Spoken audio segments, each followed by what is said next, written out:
Magandang hapon sa inyo lahat. Ito po si Herbert Curia, author-promoter ng Bible Lives Promotions. Kakibat ang ating pananalig sa ating banal na Panginoon Diyos, banal na Panginoon sa Kristo, at gabayan ng kaliwanagan ni Banal na Santa Maria, ay ating ibinabahagi sa inyo sa linggong ito ang mensahe ng ating banal na Panginoon Diyos. Ang tema ng mensahe ng ating banal na Panginoon Diyos ay maliwanagan ng mabuting balita at sundin ito upang kalugdan ng Panginoong Diyos. Ngayon po ay babasahin ko po sa inyo ang mga mensaheng ito mula po doon sa Bagong Tipan o mabuting balita na paghahari ng ating banal na Panginoon Diyos sa pamamagitan ng banal na Panginoong Jesucristo. At ayon po dito sa San Juan Kabanata 8, talatang 12, ito po ang mensahe. Muling nagsalita si Jesus sa mga tao at wika niya, "Ako ang ilaw ng sanlibutan. Ang sumunod sa akin ay magkakaroon ng ilaw na nagbibigay buhay at di nalalakad sa kadiliman." Patuloy po natin kay Apostol San Juan, Kabanata 15, talatang 10, ito po ang mensahe. "Kung tinupad ninyo ang aking mga utos, mananatili kayo sa aking pag-ibig. Mananatili kayo sa aking pag-ibig. Tulad ko, tinupad ko ang utos ng aking Ama at ako'y nananatili sa kanyang pag-ibig." At ipapatuloy po natin sa Efeso, Kabanata 5, talatang 2. Ito po ang mensahe. "Mamuhay kayong puspos ng pag-ibig tulad ni Kristo. Dahil sa pag-ibig sa atin, inihandog niya ang kanyang buhay bilang mahalimuyak na hain sa Diyos." Ipapatuloy po natin sa 1 Juan, Kabanata 2, talatang 10, talatang 15 at 17. Ito po ang mensahe. "Ang umiibig sa kanyang kapatid ay nananatili sa liwanag at walang panganib na siya ay mabulid sa kasamaan. Huwag ninyong ibigin ang sanlibutan o ang mga bagay sa sanlibutan. Ang umiibig sa sanlibutan ay hindi umiibig sa Ama, sapagkat ang lahat ng nasa sanlibutan ang nakapupukaw sa pamamagitan ng pita ng laman. Ang mga nakatutukso sa paningin at ang karangyaan sa buhay ay hindi nagbumula sa Ama, kundi sa sanlibutan. Mapaparam ang sanlibutan at lahat ng kinahuhumalingan nito. Ngunit ang sumunod sa kalooban ng Ama ay mabubuhay magpakailanman." Ipagpatuloy po natin sa mga taga-Hebreo, Kabanata 13 hanggang 16. Ito po ang mensahe. "At wag nating kaligtaan na paggawa ng mabuti at ang pagtulong sa kapwa, sapagkat yan ang haing kinalulugdan ng Diyos."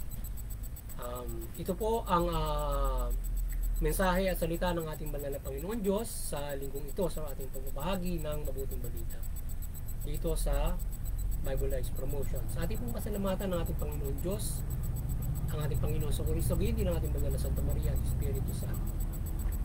Ngayon po naman ay paliliwanag ko sa inyo ang mensaheng ito. Maraming salamat sa ating banal na Panginoon Diyos, Panginoon sa Kristo at Espiritu Santo at banal na Santa Maria. At ngayon po ay ang paliliwanag mula sa tema na maliwanagan ng mabuting balita at sundin ito upang kalugdan ng Panginoon Diyos. Yan. Nais pong ipabatid sa atin ng ating banal na Panginoon Diyos sa lahat na tayo ay kayo o ang lahat ng tao ay maliwanagan ng mabuting balita.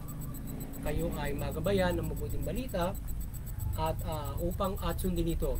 Sundin ang mabuting balita upang kayo ay kalugdan ng ating banal na Panginoon Diyos. So yan ang nais ng ating banal na Panginoon Diyos, na kayo ay maliwanagan ng mabuting balita at sundin ito upang kalugdan ng ating banal na Panginoon Diyos.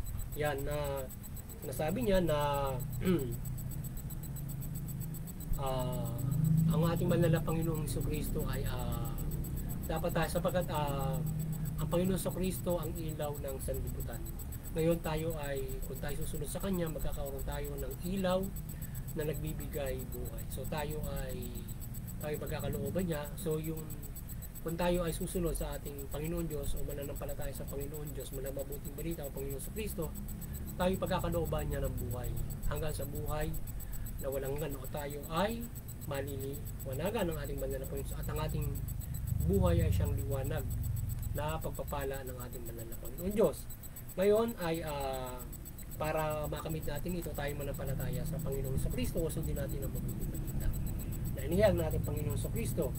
Kaya kung tayo ay tutuparin natin ang utos ng Panginoon Diyos mula Panginoon sa Kristo, tayo mananatili sa Panginoon Diyos, mananatili tayo sa Panginoon sa Kristo.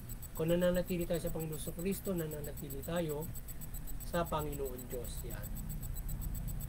Kaya kung tayo nananatili sa Kanya, ang pagtupad natin sa kalooban ng Diyos at tayo ay mapupusbos ng pag-ibig ng ating Panginoon sa Kristo. So tayo mabubuhay na mayroong pag-ibig na at yung tayo ay maging isang mahalimuyak na handog sa ating banal na Panginoon Diyos. So tayo ay mamuhay ng ayos sa mabuting balita upang tayo ay maging isang mahalimuyak na handog sa ating banal na Panginoon. So tayo ay kanyang kalugdan. So kung tayo mananampalataya sa Panginoon sa Kristo, sinusunod natin ito, hinahain natin ang sarili bilang mahalimuyak na tayo ay kalulugdan ng ating banal na Panginoon. Kaya upang tayo ay kalugdan, ang pagpapad natin sa mabuting balita, kailangan tayo ay mayroong pagmamahal sa ating kapwa-tao, malasakit. At ang pagmamahal natin sa Panginoon Diyos ay pagtupad sa kanyang kalooban. So kung paano natin tutuparin ang kanyang kalooban mula sa mabuting balita, tayo ay matuto na may pagkapwa-tao, tayo maging mabuti at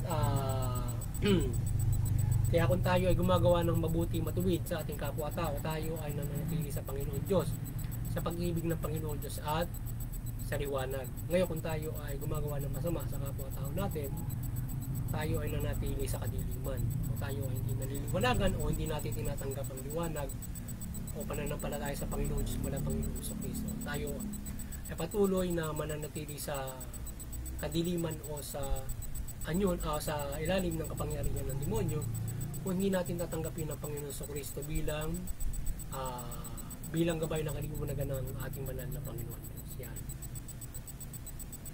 Kaya dapat ay yakapin natin ang nais o ang kalooban ng Panginoon Diyos na tayo manampalataya sa Kanya mula doon sa bugtong na sa Panginoon sa Kristo at Kanyang inihayag sa mabuting balita. So, dapat tutuparin natin yun.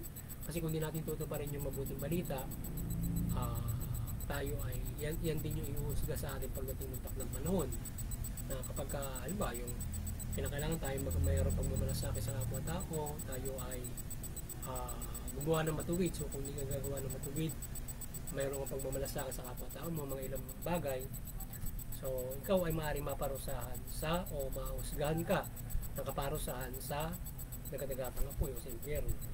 Kung hindi ka makakaisa totally doon sa kaligtasang spiritual. Yan. At ilan sa mga kinalulugdan ng Diyos na gawang mabuti, ay matuto ka, tumulong ka sa kapwa-tao mo sa iba't ibang bagay. Tumulong ka maaaring sa pangangailangan ng tao, tulungan mo yung tao sa maaaring nasa siya ginagawa ng hindi mabuti, tulungan mo yung kapwa-tao mo.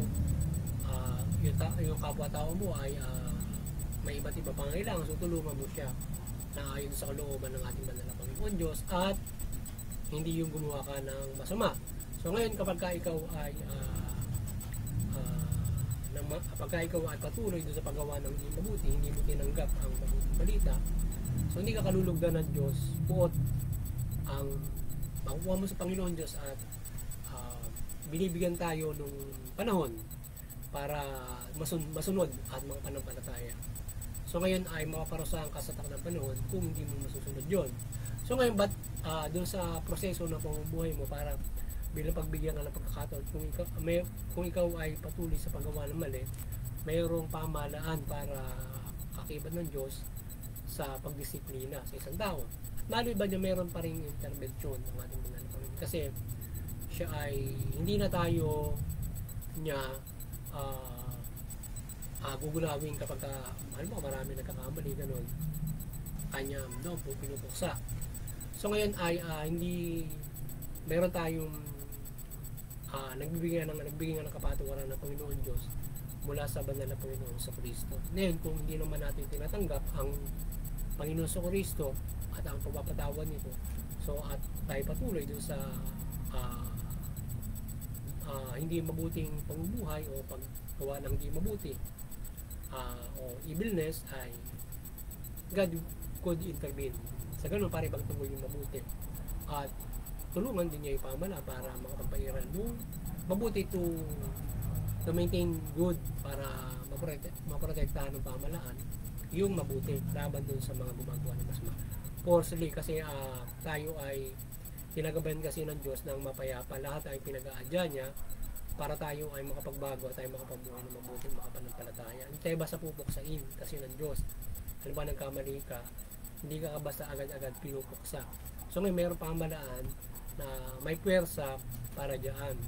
So ngayon, pagka yung pagkakamali mo, patuloy ka nagkakamali, maaring ikaw ay maaring siguro sa sobrang bigat, maaring ikaw ay mapapahamak through the intervention through the government, kapwa-tao mo, or maaring ang Panginoon Diyos din ay gumawa ng pamamaraan upang pagbaguhin ka, or maaring ikaw din ay patigilin ng Diyos sa iyong mga kasama. So yun. So kaya dapat ay tayo ay sumunod. Tayo ay manampalataya sa Diyos mula mabuting balita. So ating isabuhay ito para tayo ay kalugdan ng ating Panginoon Diyos at pagpalain niya tayo sa ating pamumuhay. So muli, sana ay nagabayan na naman yun ng Bible Life Promotion sa inyong spiritual na pamumuhay, at magkaroon tayo ng malaking pag-asa sa ating kaligtasang spiritual. At tayo patuloy na nampalataya, nagabayan tayo ng Banal na Santa Maria ng kanyang kaliwanagan, ng kanyang pagmimilagro sa ating pagpapahagi ng mabuting balita, at naway maliwanagan kayo sa inyong mga tahanan sa ating pagbabahagi ito ng mabuting balita, at gabayan kayo sa pang-araw-araw niyo pamumuhay. At kayo ay mamuhay ayon sa mabuting balita gaya ng ating mensahe ng Panginoon Diyos, at upang kayo ay magkaroon ng malaking pag-asa sa kaligtasan ng spiritual at kalugdan ng ating banal na Panginoon Diyos. Yan. At doon sa Interfaith Unity, patuloy tayo magkaisa, at unawain natin bawat reliyon, at umiral yung kapayapaan, pagmamalasakit, at mabuting pamumuhay. Sa CBCP and Vatican Church, kayo ay maliwanagan ng ating banal na Panginoon Diyos, at patuloy nyo pagbuklurin yung sangkatauhan mulaban sa Pilipinas sa pananampalataya sa Panginoon Diyos mula Panginoon sa Kristo at mabuting balita. At sa ating munting kakailan ay patuloy tayo na nanampalataya ng paggabay ng Banal na Santa Maria, paggabay ng Banal na Panginoon Diyos, Panginoon sa Kristo at Espiritu Santo, at ng kanyang iba't ibang pagpapala, ng kanyang kapangyarihan at paghimala o milagro, at mula sa Banal na Santa Maria at iba't ibang mga gabay, upang maihatid natin sa inyo at maipalaganap ang mabuting balita, at kayo ay mapag-isa o mapagbuklod sa pananampalataya sa Panginoon Diyos mula Panginoon sa Kristo at mabuting balita. Yan. At sa mga kapamalaan, kayo din ay kayo maliwanagan ng mabuting balita ng Panginoon Diyos, Panginoon sa Kristo at Espiritu Santo. Maliwanagan kayo ng Banal Santa Maria, at mamahala kayo ng matuwid. Mabuting pamamahala, matuwid na pamamahala, patas ng hostisya, at tugulin nyo yung karapatang patao. Sa gayon, makabumuhay na mabuti ang at yan ang gusto ng ating banal na Panginoon Diyos. Sila ay maprotektahan upang sila ay makapanampalataya na lubos ang mga tao. At maging doon sa United Nations, kayo ay maliwanagan. At kayo ay magkaroon ng mahusay na paggabay sa lahat ng mga kapamalaan, at ito ay makapamahala ng matuwid, mabuti sa bawat bansa na kanila nasasakupan. Hanggang sa pagdating ng takdang panahon ng ating banal na Panginoon Diyos ay mayroon bawat mga pamalaan na nananampalataya sa Kanya. At tayo tatnan sa mahusay na buhay. Yan, at magandang hapon sa inyo lahat, at God bless you.